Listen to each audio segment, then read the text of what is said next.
कालचक्र सतत फिरत असते. ग्रह त्यांच्या निश्चित मार्गावर भ्रमण करत असतात आणि त्या ग्रहांच्या हालचालीमध्ये मानव जातीच्या भविष्यातील संकेत दडलेले असतात. नमस्कार, आपण पाहत आहात न्यूज डंका आणि आजचा हा विशेष कार्यक्रम आहे गुढीपाडवा 2026 पासून सुरू होणाऱ्या हिंदू नवसंवत्सराचे सखोल भविष्य विश्लेषण. मी डॉक्टर सुनंदा राठी, ज्योतिषाचार्य, योगा रिसर्चर आणि होलिस्टिक हीलर. या विशेष कार्यक्रमामध्ये आपण जाणून घेणार आहोत की 2026 मध्ये ग्रहांची मांडणी कशी असेल, जागतिक अर्थव्यवस्थेवर त्याचा काय परिणाम होईल, शेअर मार्केट, तंत्रज्ञान, शेती आणि राजकारणात कोणते बदल घडवतील आणि सर्वात महत्त्वाचे, या सर्व बदलांचा तुमच्या वैयक्तिक जीवनावर काय परिणाम होऊ शकतो. कारण हे केवळ भविष्य जाणून घेण्याचं नाही, तर भविष्यासाठी तयार होण्याचं वर्ष आहे. नाही का? रडारवर काळी ढग दिसले की बाहेर पडताना आपण काय करतो? आपोआप छत्री सोबत घेतो, बरोबर ना? हो, अगदी बरोबर. कारण पाऊस थांबवणं आपल्या हातात नसतं, पण भिजण्यापासून स्वतःचा बचाव करणं हा पर्याय मात्र आपल्याच हातात असतो. आणि या उदाहरणातील सर्वात महत्त्वाचा भाग म्हणजे पूर्व तयारी. निसर्ग असो किंवा अर्थव्यवस्था, जेव्हा आपल्याला संभाव्य बदलाची पूर्वकल्पना असते तेव्हा धक्के कमी बसतात, नाही का? आणि संधी अधिक चांगल्या प्रकारे ओळखता येतात की आपण काय केलं पाहिजे. तेव्हा आपल्या आजच्या विषयाकडे वळूया. आज आपण ज्या विषयावर बोलणार आहोत तो फक्त एका दिवसाच्या हवामानाचा अंदाज नाही, तर हाच अंदाज संपूर्ण वर्षाच्या आर्थिक, सामाजिक आणि जागतिक घडामोडींचा असेल. तर आज 19 मार्च 2026 गुढीपाडव्यापासून सुरू होणाऱ्या नवसंवत्सराचा सखोल अभ्यास आपण पाहणार आहोत. नवसंवत्सर एक संकेत. नवसंवत्सर म्हणजे फक्त तारीख बदल नाही, तो समाजाच्या आणि अर्थव्यवस्थेच्या दिशेचा एक महत्त्वाचा संकेत असतो. हे विश्लेषण म्हणजे केवळ पंचांग वाचन नाही बरं का, तर प्राचीन ज्योतिषशास्त्राच्या आधारे जागतिक, आर्थिक आणि सामाजिक बदल समजून घेण्याचा एक प्रयत्न आहे. या वर्षाची दिशा समजून घेण्यासाठी आपल्याला आकाशातील बोर्ड ऑफ डायरेक्टरकडे पाहावं लागेल, म्हणजेच ग्रह आणि राशींच्या कालचक्राकडे. काय आहे बरं या वर्षात? शनी महाराज मीन राशीत आहे. कठोर शिस्त. संपूर्ण वर्षभर शनी मीन राशीत भ्रमण करणार आहे. शनी म्हणजे एक कडक मुख्याध्यापक, शिस्त लावणारा, चुकांची तपासणी करणारा, वास्तव दाखवणार. त्याचा परिणाम काय? मानसिक तणाव, सामाजिक बदल आणि आध्यात्मिक जागृती. शनी अधिक मीन, अंतर्गत संघर्ष.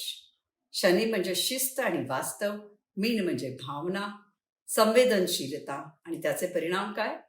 भावनिक सवयी मोडतील बरं का. लोकांना वास्तव स्वीकारावं लागेल. आणि त्याचप्रमाणे गुरु कर्क राशीत. विकासाची संधी 1 जून 2026 पासून गुरु कर्क राशीत आला की होणार आहे. तो उच्च राशीत आहे ना, कर्क त्याचीच रास. त्याचे परिणाम काय?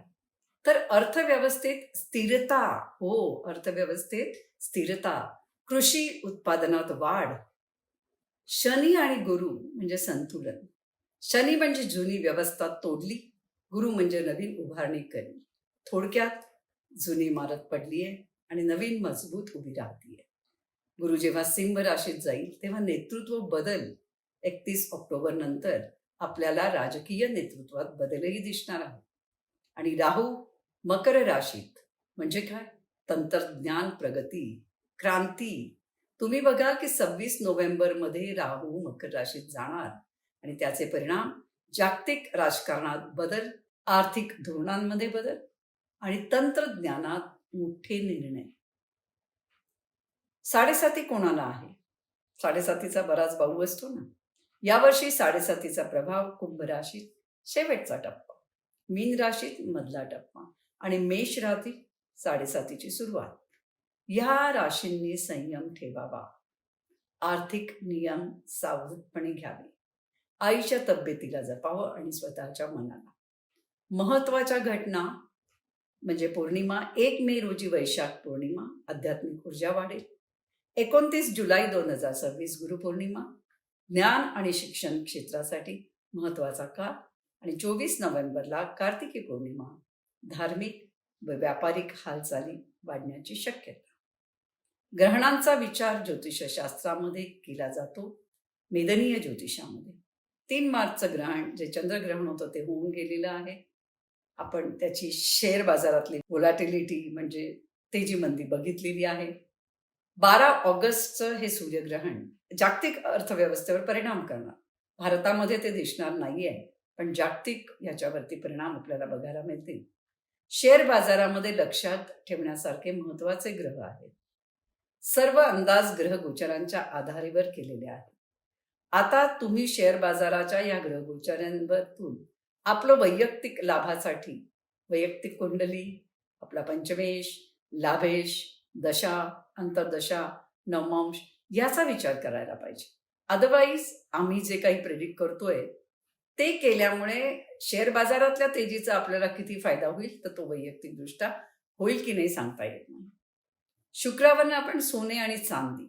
शुक्र हा मौल्यवान धातूंचा कारकग्रह आहे. शुक्र जेव्हा वृषभ, तुला या राशींमध्ये प्रभावी असतो ना, तेव्हा सोनं आणि चांदी मार्केटमध्ये तेजी दिसू शकते. संभाव्य काळ कुठला? 19 एप्रिल आणि मे, 2 सप्टेंबर ते ऑक्टोबर. तेव्हा या काळामध्ये आपल्याला सिल्वर आणि गोल्ड मार्केट ज्याला म्हणतात ते अपवर्ड जाताना दिसेल. बुध, किराणा आणि खाद्य उद्योग. बुध हा व्यापाराचा ग्रह आहे. 6 जून बुध मिथुन राशीत, 17 जुलै बुध कर्क राशीत, ऑगस्टमध्ये बुध सिंह राशीत, सप्टेंबरमध्ये बुध कन्या राशीत आणि ऑक्टोबरमध्ये बुध तुला राशीत.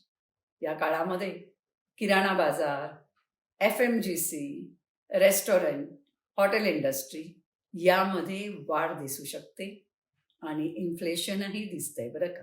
सामान्य माणूस भरडून निघणार आहे कारण सगळ्यात महागाई वाढणार आहे.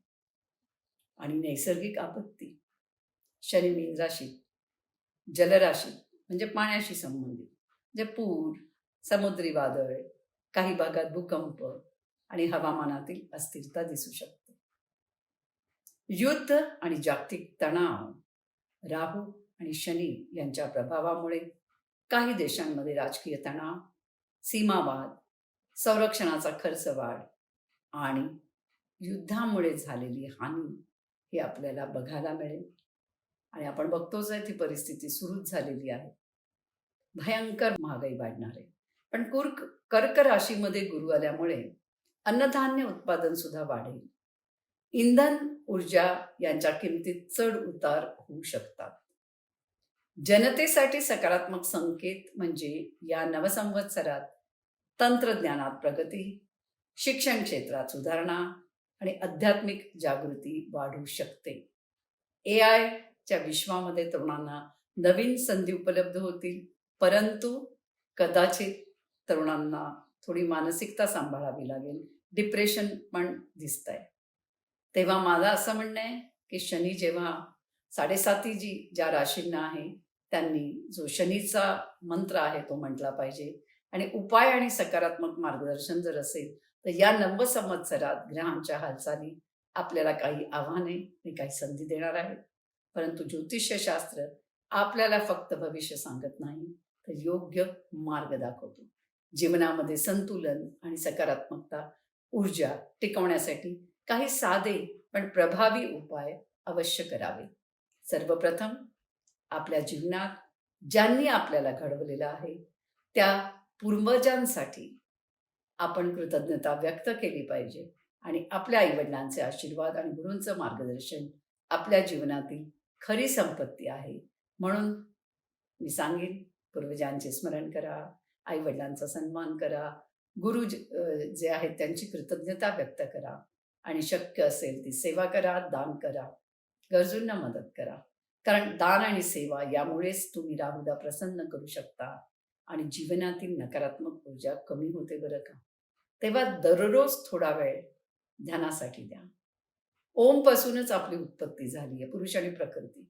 तेव्हा ओम चॅन्टिंग हे खूप महत्वाचं आहे. डोळे बंद करून ध्यान मुद्रा घेऊन एक श्वास दीर्घ घ्यायचा आहे.